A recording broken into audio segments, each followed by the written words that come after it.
Well, I mean, first and foremost, we have to understand that what is happening in West Asia and the Middle East is very complex. It's not simple. The contexts are many, you understand? And it has a history of at least 500 to 700 years. So to attempt to simplify it is to mislead, you know. You cannot simplify this very complex matter. It's important for us to understand that 75% of US citizens are opposed to the war. Official statistics. 75% of US citizens are opposed to this war. They think it's senseless, it is not justified, has no merit. 75% of US citizens. Now one may ask, why? Even before we answer the question why, yesterday, the Trump administration was blaming the US media, saying that the US media is not with them and that the US media is supporting Iran. Donald Trump took on CNN. There are even doubts about his own supporters in the media, Fox News and so on, some of the things they are putting out. You understand? This is one of the contexts that we have to grapple with when we come to analyze this situation. Now, it's important to ask a question.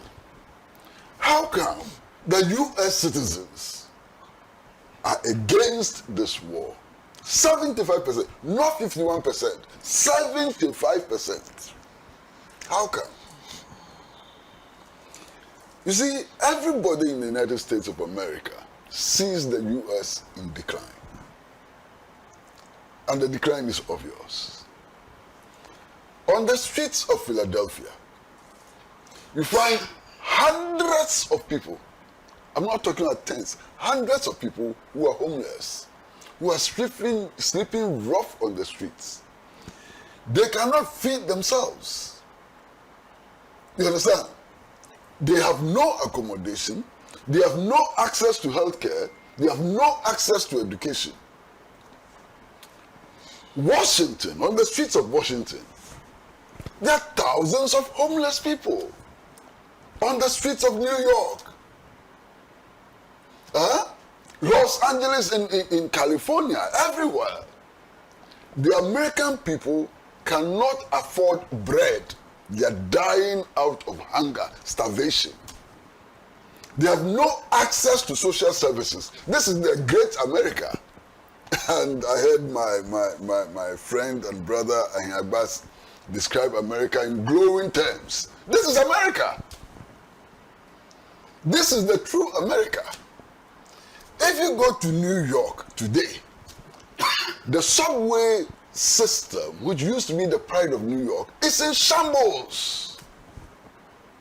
It's one of the worst subways in the world. It cannot compare to the subway in London. It cannot compare to the subway in Moscow. It cannot compare to the subway in Pyongyang. It is one of the worst. It is in shambles, complete shambles. This is the USA. You understand? Michael Moore did a documentary comparing the health system in the United States of America and the health system in Cuba. Cuba was way ahead when it came to providing for the health needs of its citizens and so on. So by every indicator, if you take the literacy rate, America is not in the top 10.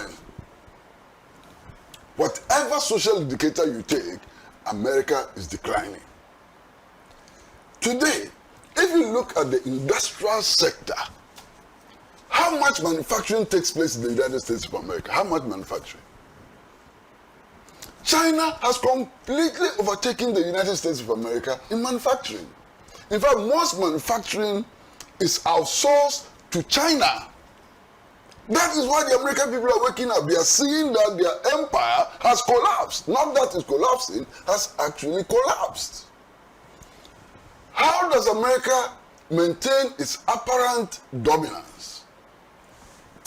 America maintains its apparent dominance because of this petrodollar agreement. The agreement in the past, that is changing now, which says that petroleum prices should be priced in the dollar. Because America left the gold standard a long time ago. The American dollar is no longer backed by gold. It's useless paper. America just prints the dollar. It has no backing. It left the gold standard. So what makes the American dollar useful and powerful is that the price of petroleum products are priced in the dollar. The moment we stop buying petrol in the dollar, the US currency will completely collapse. That is why America is desperate. Because today, Russia is selling its oil not in the dollar. It's selling its oil in rubles. China is selling its oil, or is trading in oil, in the yuan, not in the dollar. And many countries are beginning to follow the example, India and so on. So the US has panicked.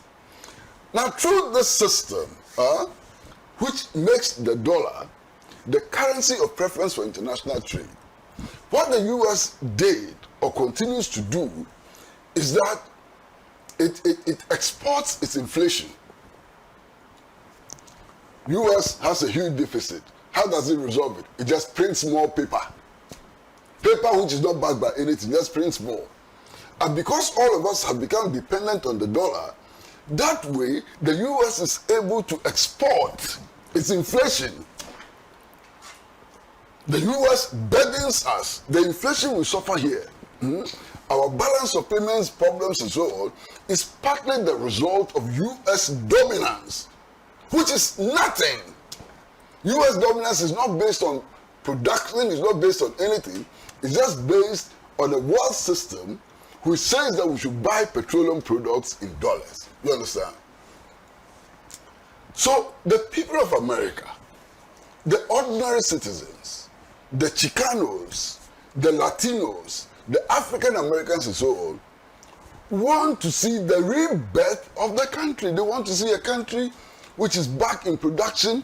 They want to see a country which is opening up social services for the disadvantaged and so on, rather than a country which today is spending close to $2 billion a day on the war with Iran. That is how much money the US is spending on this senseless aggression against a sovereign state. So even the citizens of the US are opposed to this war. That's one context. Let's look at another context. The Iran nuclear program did not begin with the Iranian Revolution in 1979. The nuclear program existed before the Iranian Revolution of 1979. Indeed, the nuclear program started in 1954. And a lot of people don't know this. The Iranian nuclear program started in 1954. And it started with the assistance of the United States of America. When the Iranian nuclear program started, the US provided the equipment and so on for the start of the program. In fact, the US trained more than 4,000 nuclear scientists to start the program. That program was assisted by Germany and France. They were suppliers to that program and so on. And they had no problem with the Iranian nuclear program then. Why? Because they had a puppet regime in Tehran. Okay? They began having problems with the Iranian nuclear program after 1979. And by the way, The Iranian nuclear program, when it started in 1954, under American supervision and so on, achieved 95% enrichment. 95% enrichment. The Americans had no problem with it. 95% enrichment of uranium. They had no problems with it. Okay. Now, the revolution occurred. U.S. interest was obviously subverted because Iran became independent. Iran insisted on its sovereignty and so on. The U.S. tried many shenanigans in order to subvert the Iranian Revolution. And one of the things they did was to provide assistance to Iraq to attack Iran. The Iraq-Iran war, don't forget it, was instigated by the U.S. Saddam Hussein was assisted by the U.S. to wage war on Iran. The U.S. was completely defeated in that war. The U.S. and its allies were completely defeated in that war. You understand? And since then, the U.S. and its allies have constantly been subverting the Iranian Revolution. That is part of the historical context. But more. You see, the United States of America decided that whatever it takes, it will overthrow the Iranian regime and establish a puppet regime for the only reason that it needed to control energy resources. That's the key. And you see, I don't make these as empty claims. For anybody listening to us this morning, I refer to the Cheney report of 2001. Just Google it on the internet, it will pop up, the Cheney report of 2001. When Bush was elected as president of the US in 2000, he set up the Cheney Committee to assess US energy needs and to make recommendations for resolving the problems associated with how to get US energy needs satisfied. And that is why Dick Cheney wrote the Cheney report. The Dick Cheney Committee wrote what has now come to be known as the Cheney report, which was published in 2001. In the Cheney report, if you read the Cheney report, you are left with no doubt at all that the US ambition is to control global supply of oil. Now, what frightens me as a West African is that there's a portion of the Cheney report which says that it's becoming increasingly difficult to control West Asia, Middle East, the Gulf area. And the US needs to shift its attention to West Africa because West Africa has a huge potential for the production of gas and petroleum and so on. And that if need be, the US should use military force to maintain its control and dominance in West Africa. It's in the Cheney report. Go and read it. Google it. Read it. It's not a very fat report. Everybody can Google it and read it. You understand? So this whole aggression is motivated by the need to control the world's resources, especially in this context, oil and gas. And there's no doubt at all about it. Now, there's another context which is important and which I think we should avert our minds to. Donald Trump is elected. He assumes office. And Donald Trump says to the world that he wants the Panama Canal for the US. That he would take it by force. The Panama Canal is not in West Asia. It's not in Africa. You understand? It's in North America. Donald Trump insists on taking the Panama Canal by force. I hope you're beginning to get what I'm driving at. It doesn't end there. Donald Trump and his administration then decide that they want to take Canada. Now, how can they allow Canada to exist as an independent state? That Canada must become the 52nd state of the United States of America. And that he will stop at nothing to take Canada. What?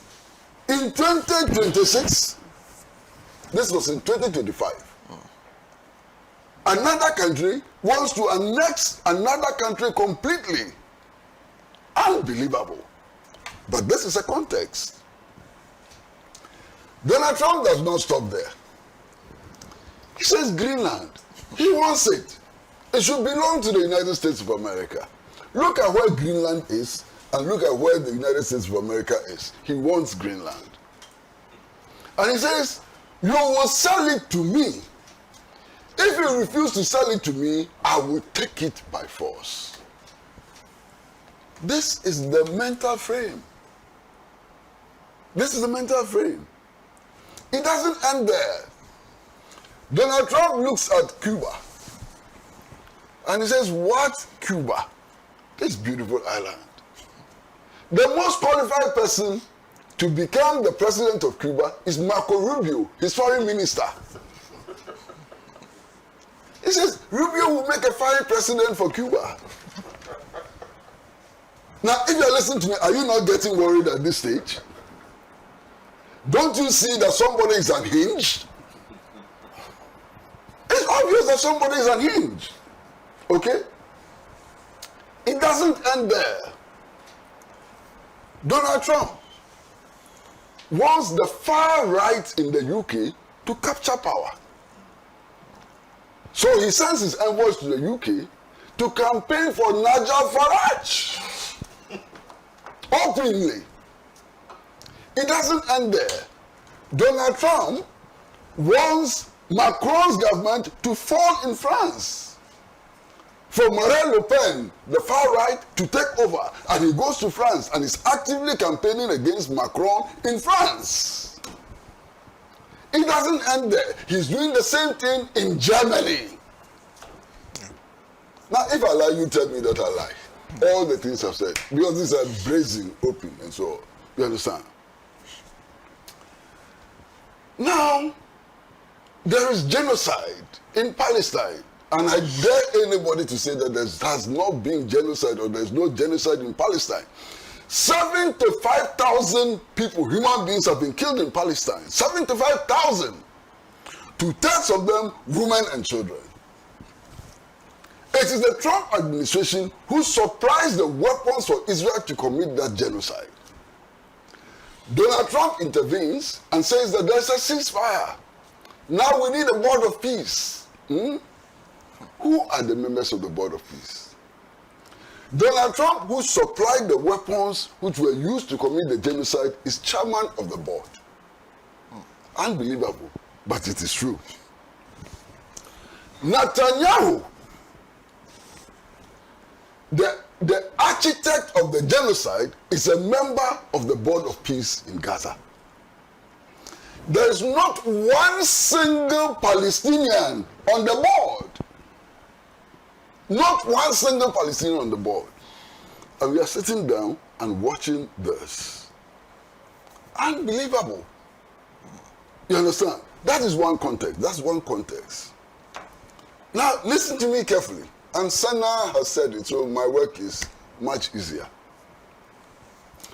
There is not a shred of evidence suggesting that Iran is producing a nuclear weapon. Not a shred.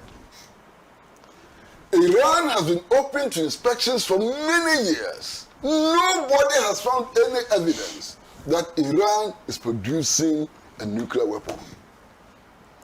Iran has insisted throughout that it has a nuclear program for peaceful purposes. And the nuclear program can be used for medicine, it can be used for agriculture, it can be used for generation of electricity and so on. A nuclear program does not necessarily result in the production of a bomb.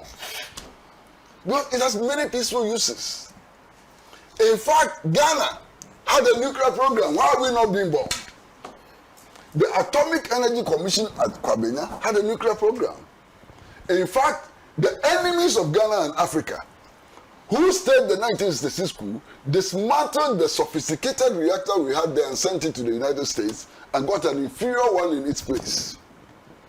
But we have always had some kind of a nuclear program. There's a nuclear department in the Atomic Energy Commission. It is used for radiation. But there's a nuclear authority now. Yes. It's used for radiation in order to minimize or prevent post-harvest losses of cowpea, of maize, and so on. It's peaceful purposes, and so on. So there's not a shred of evidence that Iran is producing a nuclear weapon or is on the verge of the production of a nuclear weapon. The history is this. Over the past 11 years,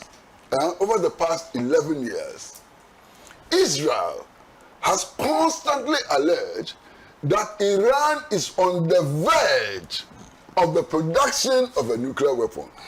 My friend, unless you don't understand English, it is not possible to be on the verge of the production of anything for 11 years. I mean, if you're on the verge of the production of something, it cannot be 11 years. Indeed, Israel itself at one stage said that Iran was only weeks away from the production of a nuclear weapon. And this has continued for 11 years. There is no sign that Iran is in the process of producing a nuclear weapon. But what is interesting?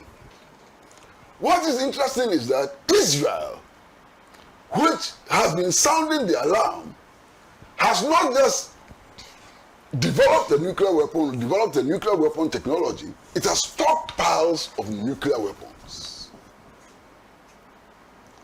Now, what is the population of Israel? Iran is a country of close to 90 million people. Now, if a country of close to 90 million people cannot have a nuclear weapon, why should a country of less than 10 million people have stockpiles of nuclear weapons? Where is the morality? That Israel can have, but Iran cannot have. Doesn't make sense to me. But you put that aside about who can have and who cannot have. Iran has persistently assured the world that it will never produce a nuclear weapon. And the supreme leader of Iran, who was killed on the first day of this operation, actually has issued a fatwa, saying that the production and possession of nuclear weapons is a crime against God. Now tell me the justification for attacking Iran. The man they killed on the first day is the man who for 40 years, or 30 years, has prevented his country from producing a nuclear weapon. Has insisted that the production of a nuclear weapon is a crime against God. Show me the justification. Tell me where the justification is for killing him and for embarking on this reckless war, reckless adventure, which is going to affect all of us. You understand? Now, there are some things which are most instructive. You know, the United States of America went into Venezuela, and all of you have spoken about it already. And they captured the president of Venezuela, Nicolas Maduro. They kidnapped him and took him to the US. And then issued an edict which simply says that Venezuelan oil now belongs to the US. They said it openly, they didn't hide it. We've taken your president, your oil now belongs to us. To the extent that Donald Trump actually announces that all companies seeking to do business with Venezuela on oil should come to him. They shouldn't go to Venezuela. I mean, can you believe this? That we wake up one morning and some country comes to capture our president, I'm talking about Ghana, and says that if you want to do business in gold with Ghana, don't go to Ghana, come to me. Who can accept that? But Donald Trump did that. Says, don't negotiate with the Venezuelan authorities, come to me, and so on. You understand? And it gets worse. The assumption is that Donald Trump and the West genuinely believe that the last elections in Venezuela, the results were stolen. Let us grant them that.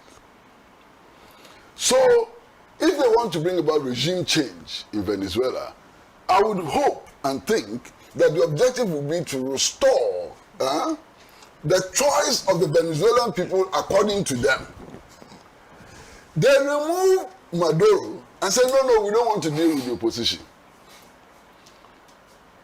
Richard, I hope you're listening. Said, we don't want to deal with the opposition. And then the question is, why don't you want to deal with the opposition? Then Donald Trump provides the answer. He says the opposition in Venezuela is not credible.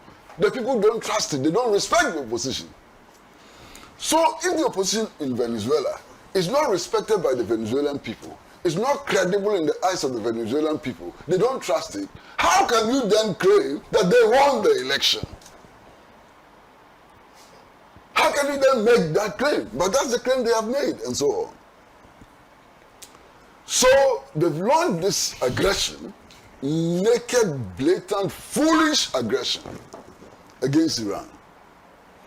And I am 100% convinced that the objective of this aggression is once more to grab resources, to steal resources. You understand?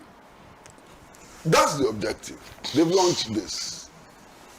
And then they turn around and say, yes, we are killing your school children, we are bombing your infrastructure and so on, but we decide how you respond to our aggression. Don't attack our bases in the Gulf state. What madness is that? These are the bases which are being used to attack Iran. They become legitimate targets for Iran. And Iran has said that it respects its neighbors, has a lot of respect for its neighbors, and that it doesn't want to go to war with its neighbors. The president of Iran has been at pains to explain how relations with the Gulf, improved relations with the Gulf states, would inure to the benefit of the Iranian people. But Iran says that for as long as we are launching attacks from there, for as long as we are destroying our economy from there, from the bases there, they are legitimate targets. And we will bomb them in order to stop your recklessness. What is wrong with that? So Iran has been very careful. It's not attacking civilian installations. It's not attacking schools as the US and Israel is doing and so on. It is focused on attacking military installations. Yes, in one of those attacks, a hotel was hit. The hotel was hit because when the US base was hit, their soldiers ran to go and hide in the hotel. The hotel then became a legitimate target. Some airports have been hit. If you use your airport in order to attack another country, it becomes a legitimate target. No doubt at all about it. Okay? So I think it's important to understand this. Now, when this aggression started, Donald Trump said it was going to last 2 days. 2 days. 48 hours. And then he came back and said, no, it will go for a third day. Third day. And then he came back and said, no, it will go for 1 week. And then came back and said, no, not 1 week, 2 weeks. And then, you know what they said? That now it will go on for as long as it takes. Okay? Now that has also been revised. Now what they're saying is that they have almost completed their assignment. They have achieved their objective. They've bombed 15,000 targets in Iran. That the Iranian Navy has been completely decimated and so on. So we should relax. Very soon, the war would come to an end. How soon? They can't say. Because as Trump himself admitted, they did not expect this level of sophistication from Iran. Look, since this war started, yesterday was the first day that Iran used its one of its advanced weapons, a hypersonic missile. Hypersonic missile. One was used yesterday. Just one was used yesterday. And Iran has told us from the very beginning that they have more sophisticated weapons, but they do not want to escalate. So they are using unmanned drones and ballistic missiles and so on. And then the more sophisticated ones have been reserved. Yesterday was the first time they used a hypersonic weapon. How many do they have? We don't know. Do they have weapons which are more advanced than the hypersonic weapons? We don't know. They decide what to do and how to intervene in this war. And I think that the whole world, including the American establishment, is completely surprised. They are shaking. They want a way out of this war. Iran says, nobody decides for us when this war ends. You started it, but we will finish it. And Iran is saying that until our objectives have been achieved, we are not backing out of this war. What are the objectives? A guarantee that you will never again wage this unjustified war against us. A guarantee that we'll be allowed to develop in peace and so on. Now listen, one of the so-called justifications for this attack is that Iranian citizens were protesting against hardship. Who am I to criticize Iranian citizens for protesting in their own country? It's their right. We insist on the right to protest against our government in Ghana. Every citizen, whether in the US, in Bahrain, or wherever, should have the right to protest against their government, even if the reasons are not justifiable. Okay? That is democracy. So I have no problem with Iranian citizens complaining about hardship and organizing demonstrations against their government. I have no problem. However, I think that there is something which does not add up. The logic is not straight. After the imposition of sanctions, these crippling sanctions on Iran, the subversion of Iran by Israel and the West, how did the citizens expect that there will be no hardship?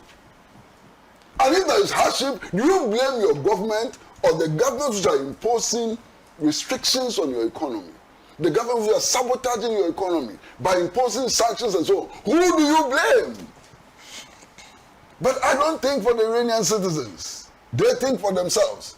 If they want to blame their own government for the effect of sanctions which was not imposed by their government, by other governments, that's their business. In any case, the Americans and the Israelis were daydreaming. They've been daydreaming for a long time. They thought that if they launch these attacks on Iran, the Iranian opposition will pour out in the numbers in the streets and in a few hours overthrow their government. Has that happened? It hasn't happened.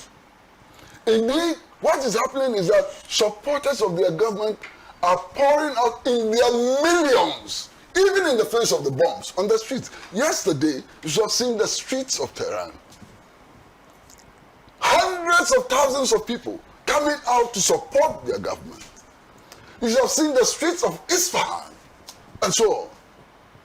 Pro-government elements are those pouring out into the streets to declare support for their government and support for the Palestinian cause. It must tell you something. In Tehran, Israel warned that they would drop bombs on the scene of the protest. They didn't mind them. They went there. Israel finally dropped bombs close to the scene of the demonstration. The people did not move. They stayed there. They continued the demonstration. And you know what is interesting? The president of Iran was among the demonstrators. The Speaker of Parliament was among the demonstrators, openly. In fact, The head of Iranian intelligence was on the streets demonstrating yesterday. What does that tell you? Can Netanyahu join demonstrators on the streets of Tel Aviv? He cannot. He does not. Donald Trump, can he join demonstrators today on the streets of Washington? He would not be allowed. But this should tell you something about what is happening. Now, for those of us in Africa, and lawyer Apia Dankwa has spoken extensively about that, I only want to add just a little. You understand? You think what is happening in Iran is new? It's not new at all. Why did they kill Patrice Lumumba of the Congo, overthrow the government of Patrice Lumumba and kill him, and dissolve his body in acid, keeping his front teeth as souvenir? Why? It's for the same reason. The declassified intelligence documents of the Western countries, Belgium, USA, and so on, points clearly to the fact that Patrice Lumumba was killed because the Western intelligence was afraid that the uranium in the Congo will be handed over to the Union of Soviet Socialist Republics. And that Patrice Lumumba was suspected to be a communist. So they overthrew his government, they executed him, removed his front teeth as souvenir, and dissolved his body in acid. That is worse than what is happening in Iran today, ally. Why? Who killed Chris Hani in South Africa? The same people who are fighting Iran today killed Chris Hani in South Africa. Who killed Samora Machel? Who killed America Cabral? Who organized the February 24, 1966 coup in Ghana? It's the same thing which is continuing to happen today. Who supported the apartheid regime in South Africa against Mandela and the ANC and so on? The same people who are waging war today. Israel, America, and their allies. They supported a system which insisted that the black man is inferior to the white man. If I lie, tell me. Who killed Salvador Allende in Chile? Who killed Salvador Allende in Chile? So what is happening has been happening throughout history. Okay? Except that in the past, they were hiding to do it. Today, they are doing it with their mask off. You understand? But why? I am confident. I am fully confident that the forces of progress, the forces who believe in guarding our national sovereignty, will prevail. Because after all, history has proven to us that the US and its allies are nothing but paper tigers. They have never won a war before. Never have they won a war before. Show me which war they have won. They went to Cuba, Bay of Pigs invasion. They were walloped and driven out of Cuba. And Cuba is a small country, small island country of 11 million people. They couldn't defeat the armed forces of Cuba, led by Commandant Fidel Castro. They were beaten and driven out. They tried this in Vietnam. They were walloped and driven out. They went to Afghanistan. They ran away with their tails between their legs.